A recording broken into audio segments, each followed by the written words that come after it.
Assalamualaikum warahmatullahi wabarakatuh.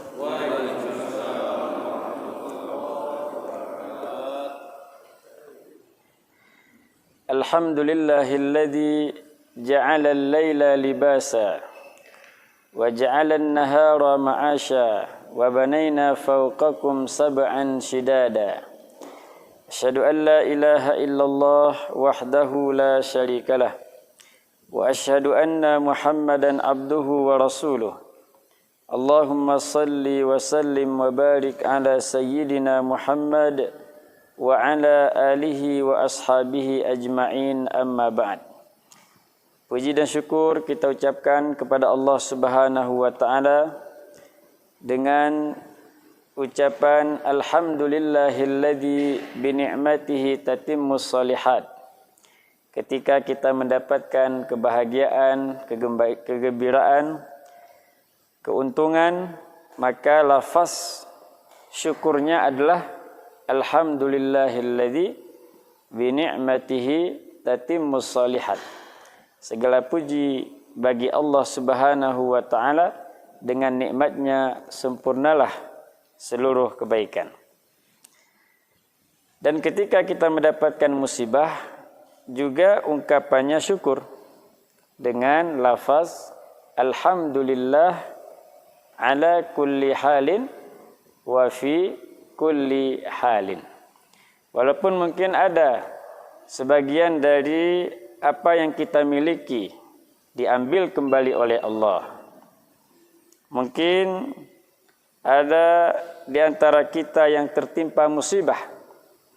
Maka setiap nikmat diucapkan syukur, setiap musibah juga bersyukur kepada Allah dengan lafaz alhamdulillah ala kulli halin wa fi kulli halin. Salawat dan salam kita sampaikan kepada Nabi Muhammad sallallahu alaihi wasallam,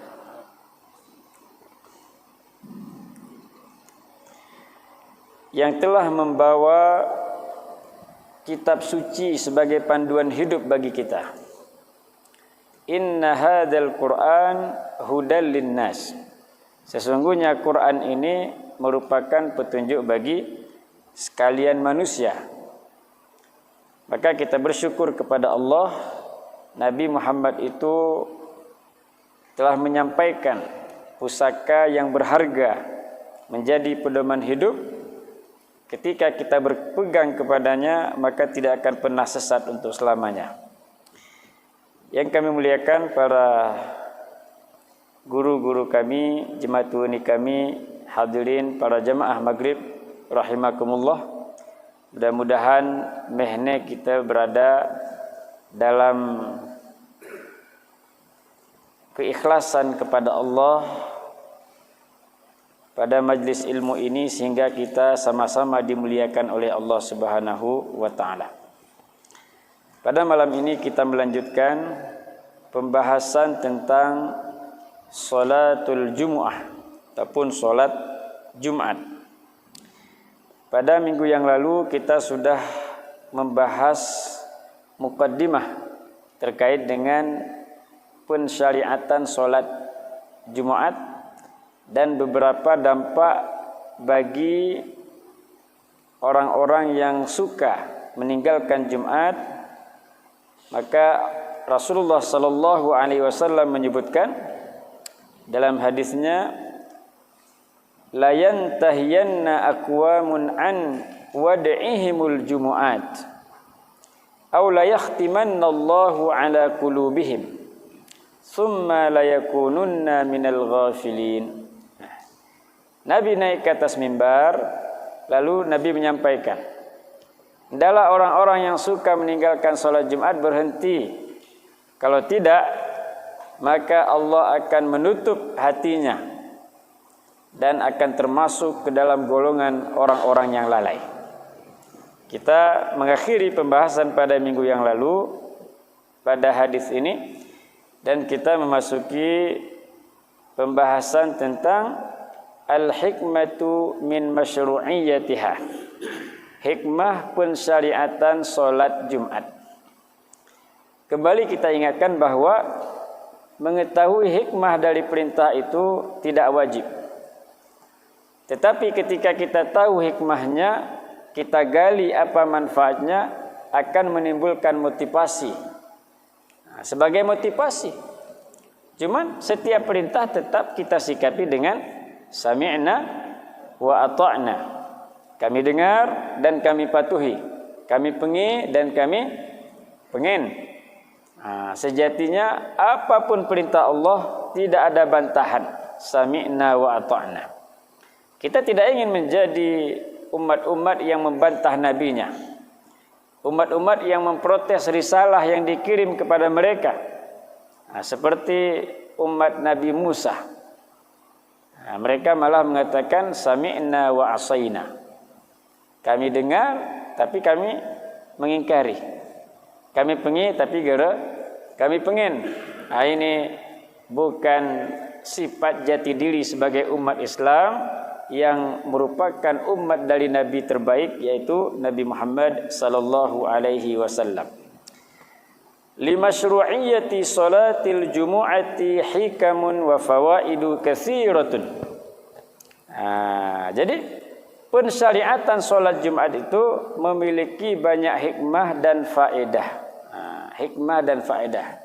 Jadi hikmah dan faedah ini tentu dengan cara menggali, memikirkan, mendalami, membandingkan sehingga muncul hikmah. Sehingga kita tahu kedudukannya. Sehingga kita termotivasi untuk senantiasa istiqamah melakukan salat Jumat. La majala li istiqsa'iha fi hadzal makan.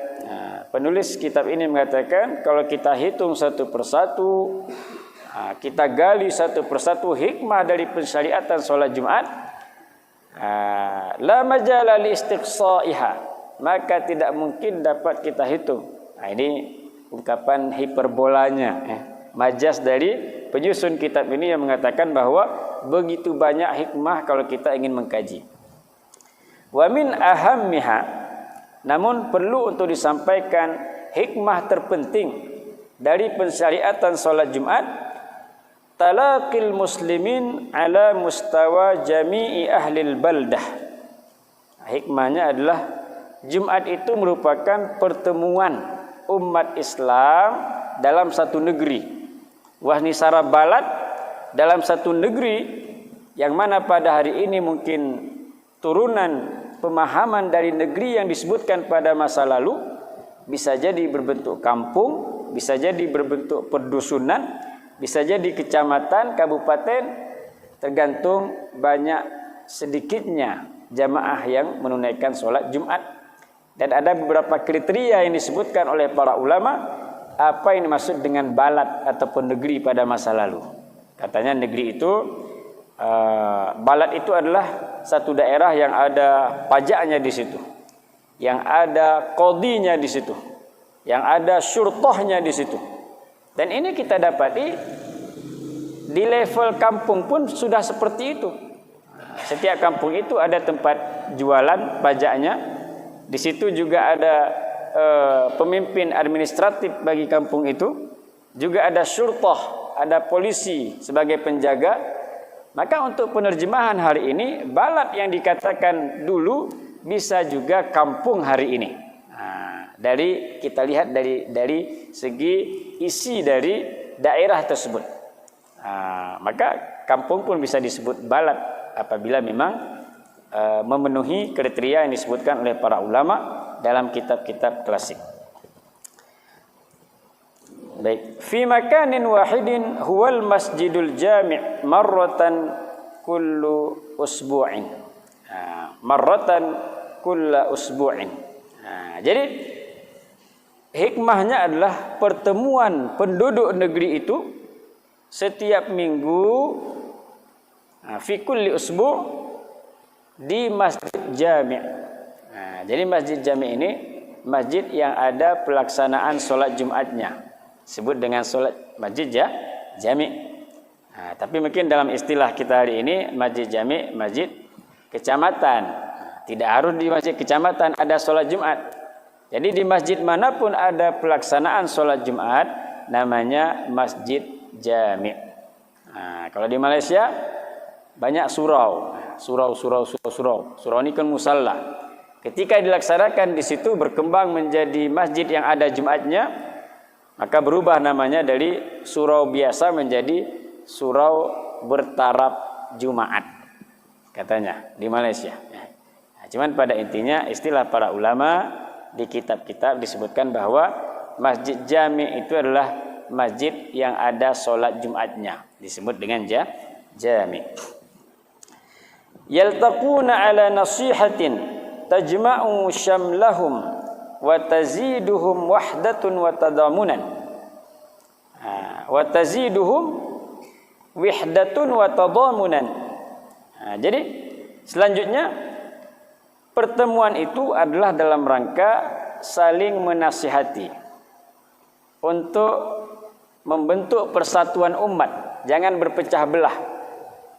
Karena berpecah belah ini merupakan azab. Berpecah belah ini merupakan kebinasaan. Disindir oleh Allah Subhanahu wa taala dalam surah Ali Imran ayat 103. Wa kuntum ala syafa hufratin minan nar fa anqadhakum minha. Dulu kalian berada di tepi jurang neraka karena saling gontok-gontokan, perang tidak berhenti, selalu dalam kondisi darurat. Tidak ada keamanan, saling bermusuhan. Ini diistilahkan oleh Allah wa kuntum ala syafa hufratin minan nar. Kalian dulu berada di tepi jurang neraka, fa anqadhakum minha, lalu Allah menyelamatkan kalian darinya. Artinya diselamatkan dari kondisi saling berperang, saling berpecah belah, saling bermusuhan, saling membelakangi kepada kondisi menuju persatuan umat, merasa bersaudara. Sehingga Nabi mengatakan al-mu'minu lil mu'mini kal bunyan yashuddu ba'duhu ba'dha. Mukmin itu dengan mukmin yang lain ibarat satu bangunan yang saling menguatkan. Di hadis yang lain Nabi mengatakan al-mu'minu kal jasadil wahid idza ishtaka minhul udwu tada'a sairul jasad. Mukmin itu ibarat satu tubuh. Kalau ada anggota yang kesakitan, juga ikut dirasakan sakitnya oleh anggota tubuh yang lain. Bisahri wal humma, maka dengan cara bergadang karena ada anggota yang kesakitan, ataupun wal humma sampai demam, teldok nipi kita pamai, dipatuk ular, kaki kita dipatuk ular, maka mata mengalirkan derayan air mata, mulut juga mengucapkan de sakit bahkan meragi berdemi kelama. Giara sarape cerane pajo. Ngeceraan tilngat ko. Tidak. Jadi artinya diibaratkan seperti itu. Sehingga Nabi pernah mengatakan, jangan kalian la tadabaru, jangan kalian saling membelakangi, jangan saling memberikan gelaran yang buruk, jangan saling mengejek dan seterusnya. Maka ini sangat relevan ketika penyusun ini mengatakan tadi, kalau kita gali hikmah dari solat Jumat itu begitu banyak, tidak bisa disebutkan satu persatu. Yang pertama tadi pertemuan mingguan, yang kedua merupakan ajang bagi kita saling nasihat menasihati dan juga mempersatukan ummah, wahdatul ummah. Ini lihat. Terutama apabila hari ini kita melihat semakin hari semakin banyak perkumpulan, semakin hari semakin banyak organisasi dikelola dengan baik, maka setiap kelompok akan fanatik, kelompok bahkan fanatiknya melebihi persaudaraan seagama. Ini merupakan dampak dari perpecahan itu. Kama taziduhum ulfah wa ta'arufan wa ta'awunan. Ketika sudah bertemu seminggu sekali, ketika sudah saling menasihati, ketika sudah merasa saudara kita sedih, kita pun sedih, saudara kita senang, kita pun senang, maka itu merupakan prinsip inti dari namanya persahabatan. Prinsip dari Al-Khalil, pertemanan yang sangat dekat. Prinsip dari Al-Habib, Al-Habib. Habib, saling mencintai karena bersaudara, bahkan rela untuk mengorbankan jiwanya, rela untuk memberikan hartanya. Nah, ini sampai untuk ke tahap ini sulit. Nah, kalau mungkin hanya sekedar bertemu, berteman, pergi ke sana kemari, ada perkumpulan, bisa. Tapi kalau sudah mulai memberikan pengorbanan, nah ini sudah berat. Nah, makanya taraf yang tinggi itu namanya Habib. Dari Sadiq, Khalil, kemudian Habib. Nah, untuk sampai ke tahap itu perlu perjuangan, perlu latihan, perlu pendidikan tarbiyah, sehingga kita saling merasa saudara seagama, saling membantu, ta'arufan wa ta'awunan. Wa taj'aluhum wa'ina muntabihina lil ahdas allati tajiddu min haulihim kulla usbu'in. Kehadiran kita untuk sama-sama sholat Jumat, hikmahnya juga akan muncul rasa sensitivitas, akan muncul rasa sensitivitas terhadap kondisi yang dihadapi oleh umat Islam hari ini. Ketika khatib bercerita misalnya tentang bagaimana kita caranya untuk membebaskan saudara-saudara kita yang ada di Palestina, bagaimana membantu saudara kita yang ada di negara minoritas muslim, mereka terzalimi, gerak-gerik mereka terbatasi, bahkan hak-hak mereka tidak terpenuhi.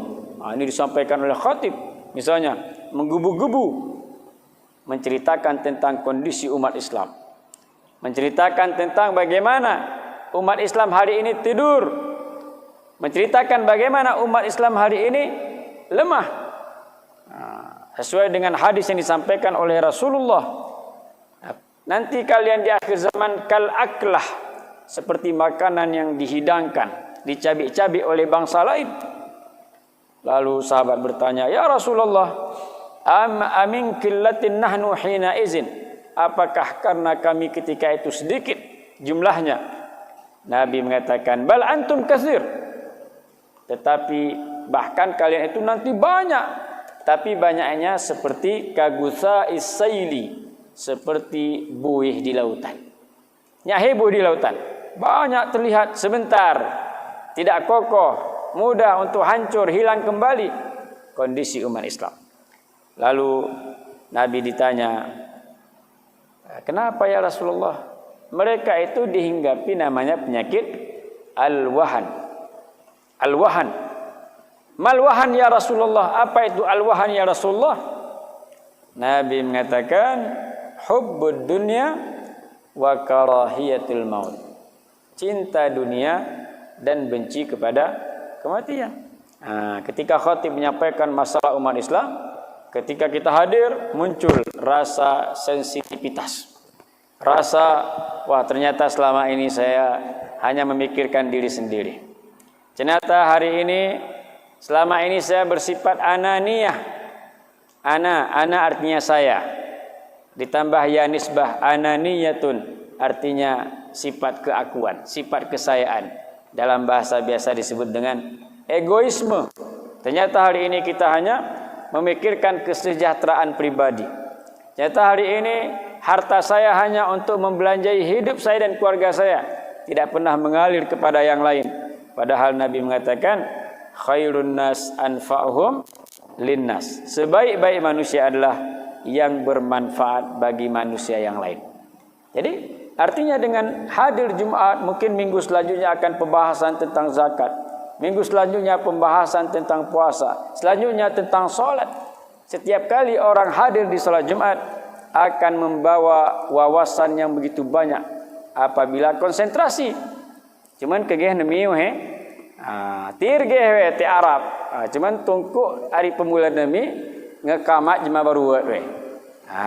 Allahu Akbar, Allahu Akbar. Baru ya. Baru segar kembali we. Tengah ceramah cuma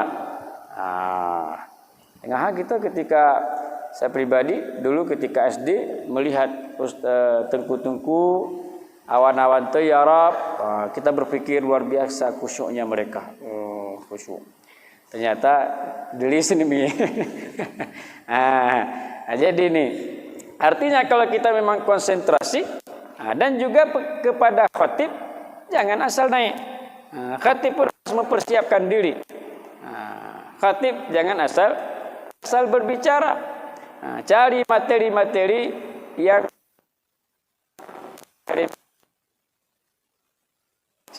mahjamaah ni ulakah bisa dipraktekkan nantinya, bisa menggugah semangat, membakar semangat umat Islam untuk menunaikan, melaksanakan inti dari ajaran Islam itu sendiri. Makanya jika kita baca hari buku, ya artinya kita hayati. Ya, jangan baca saja. Masjid-masjid hanya membaca buku ketika khutbah. Jadi ketika khutbahnya tidak semangat, dirinya tidak bisa membakar, maka jamaah pun tidur kebanyakan. Maka di sini artinya kualitas khatib juga harus dipersiapkan. Sehingga hikmah-hikmah yang tadi ingin kita capai, kita dapat menambah wawasan, menambah ilmu, saling nasihat menasihati, mengingatkan orang-orang yang lalai, membangunkan orang-orang yang tidur. Siatnya seperti itu, mengobar semangat. Ad-dinun nasihah, agama adalah nasihat menasihati. Jadi konten isi nasihat dalam agama ini merupakan perkara terbesar. Makanya ketika turun surat Al-Asr, demi waktu, innal insana lafi khusr, sungguhnya manusia itu dalam kerugian, illal ladzina amanu, kecuali orang-orang yang beriman, wa amilus solihat, dan melakukan amal soleh, wa tawassaw bil haqq wa tawassaw bis sabr. Dalam ayat ini yang pertama cerita tentang waktu. Yang kedua, orang yang tidak memanfaatkan waktu rugi, kecuali orang-orang yang beriman dan beramal soleh, lalu mereka saling berwasiat, nasihat menasihati, saling mengingatkan dengan kesabaran dan dengan kebenaran. Sahabat Umar bin Khattab ketika membaca ayat ini, melihat kandungannya, apa komentarnya? Komentar beliau adalah, andaikan tidak turun surat-surat yang lain, hanya turun surat Al-Asr saja, la kafa, sungguh sudah cukup panduan untuk kita. Mehne ngarone. Dan di antara kandungannya tadi adalah watawasaw bil haqqi watawasaw bis sabri, saling menasihati, berwasiat dalam kebenaran, dan saling menasihati, menguatkan dengan kesabaran. Ad-dinun nasihah, agama adalah nasihat menasihati. Jadi artinya ikejep minggu lah kita konsentrasi mendengarkan khutbah yang berbobot yang disampaikan, maka begitu banyak wawasan keilmuan kita. Sehingga di Malaysia, saya tidak pasti apa motifnya. Di Malaysia kalau khutbah itu harus membaca teks. Kalau kita mau khutbah besok, hari ini sudah ada teks yang dibuat oleh Jawi, Jabatan Agama Islam Wilayah Kemenak Daerah. Jakim, ini jabatan Kementerian Agama yang lebih besar lagi, ya, Kementerian Agama Republik Indonesia Pusat. Jadi biasanya mereka sudah membuat teks yang berbobot. Hari ini tentang apa? Artinya dari segi kualitas teks mempertahankan bobotnya bagus. Tapi dari satu sisi terlalu tekstual. Sehingga kalau ada khatib-khatib yang berkhutbah tidak menggunakan teks, ini alamat akan dipanggil, akan diinterogasi. Ana maksudmu? Yang pertama mungkin untuk menghindari jangan sampai menyinggung hal-hal yang sensitif. Yang kedua, mempertahankan kualitas walaupun ada plus minusnya, terlalu tekstual. Baik. Kemudian wa tashudduhum ila imamihim al-a'zam alladhi yanbaghi an yakuna huwal khatibu fihim wal wa'idhu lahum. Jadi sejatinya yang menjadi khatib itu adalah pemimpin. Dalam konteks dulu ya, pemimpin. Pemimpin yang menjadi khatib, sehingga ketika dia menjadi khatib dia sampaikan kebenaran, makin naik ratingnya, makin naik. WP Gibrani nih berbuat yang tidak sepatutnya, karena ketika kita sudah menjadi dai, menjadi seorang penceramah, ya sebenarnya kita pegari diri itu ya. Janjian kita ingat, aku lah nanya ini, anak tinggi kebuatan. Jadi artinya secara alami, orang yang telah menyampaikan dia merasa bertanggung jawab apabila dia belum melakukan. Maka dalam konteks ini, ketika yang menjadi khatib itu adalah pemimpin, maka pemimpin itu akan naik ratingnya, akan memperbaiki diri, dan juga dia telah memagari dirinya, tidak akan berani untuk menyalahgunakan jabatannya. Fahiya idan mu'tamarun usbu'iyyun yatalaqa fihi al-muslimuna saffan wahidan wara'a qaidihim alladhi huwa imamuhum wa khatibuhum fihi. Jadi salat Jumat itu ibarat muktamar mingguan. Ibarat muktamar mingguan bagi umat Islam. Apalagi tadi yang menjadi imam adalah pemimpinnya, yang menjadi khatib adalah pemimpinnya. Maka di sini persatuan umat akan dicapai dengan kondisi seperti itu. Saffan wahidan, satu saf.